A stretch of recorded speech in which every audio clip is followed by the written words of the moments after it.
Yes, I'm a bloke. That was short.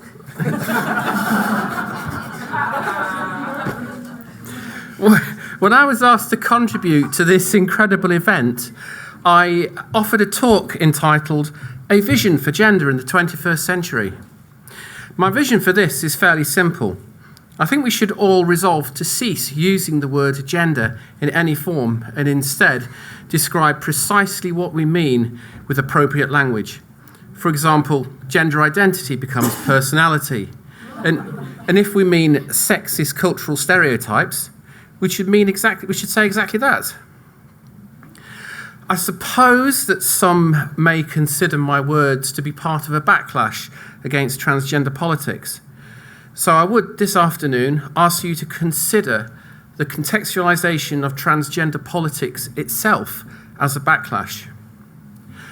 I've recently read a really interesting paper entitled Conceptualizing Backlash Politics by Alter and Zurn. According to Alter and Zurn, there are three necessary ingredients to political backlash. First, there is a retrograde objective. Secondly, extraordinary claims, demands, and tactics. And finally, the influencing of public discourse so that these objectives and tactics become normalized features of politics. I think that a moment's thought will bring forth many ideas as to the extraordinary claims and demands that are being made and the extreme tactics that we've seen being used by the transgender identity movement. I think as well it's clear that from the levels of public and institutional capture that transgender identity lobbying groups have penetrated, see what I did there, public institutions, policies and discourse, thanks to him, dear will it be gone? I'm not blaming him for institutional capture, just for the use of the word penetrate in that context. I'm getting him back for the lovely video he did about me from his car, which I think he's living in by the look of it. I don't know why I bother to write these things. I'm far better when I just make it up. Anyway, I think it's less obvious what the retrograde objective is, so I'm going to put some flesh on this idea. The retrograde objective is a necessary component of backlash. It concerns itself with returning the world to a social state which existed earlier, which is, for whatever reason, seen to be superior to what we find ourselves with in the present day. It is a nostalgic, emotional position that whitewashes history in its portrayal of a lost ideal.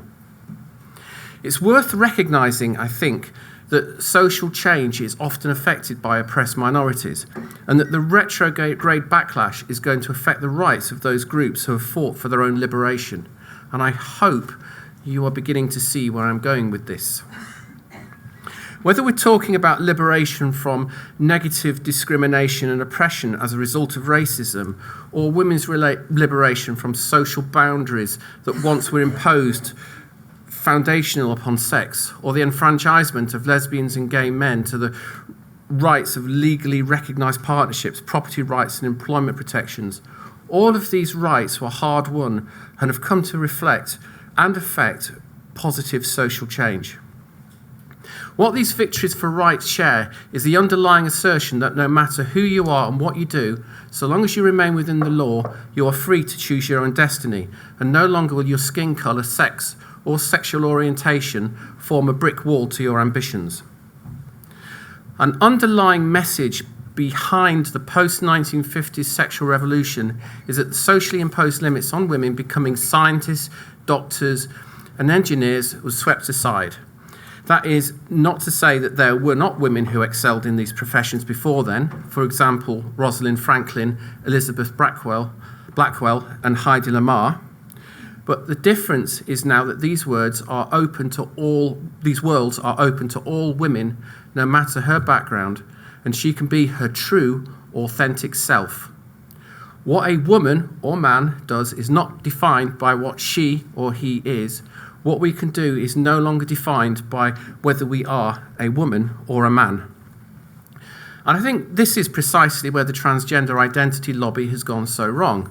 If we can say that being a man or a woman no longer defines the social things we're able to do, Instead of reaching the natural conclusion that our sex should not limit our personalities, the argument is being made that our personalities must dictate our sex.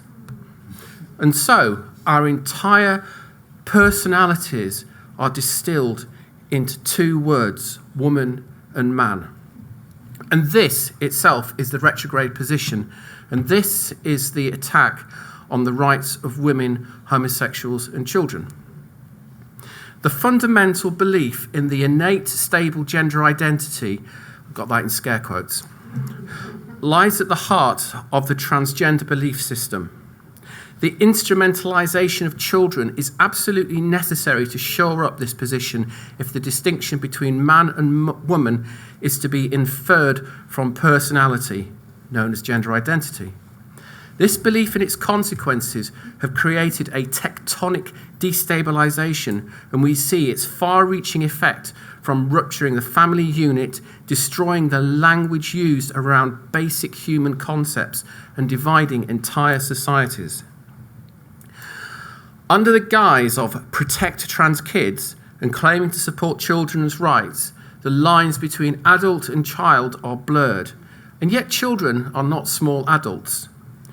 We should be absolutely clear in identifying who is making decisions to undertake irreversible and invasive hormonal and surgical processes on young people when there is absolutely no evidence base to judge these actions.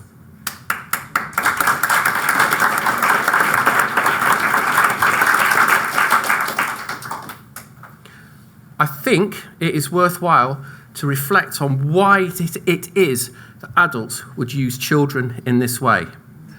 And I'm going to finish by quoting American transgender activist Autumn Sandine, who, way back in 2012, explained that I've always said there are two groups that are going to make change in transgender legislation, and the gender identity and expression-related language in legislation. It's going to be trans youth because they take, they demystify it, and they take the sex right out of the trans experience. Thank you.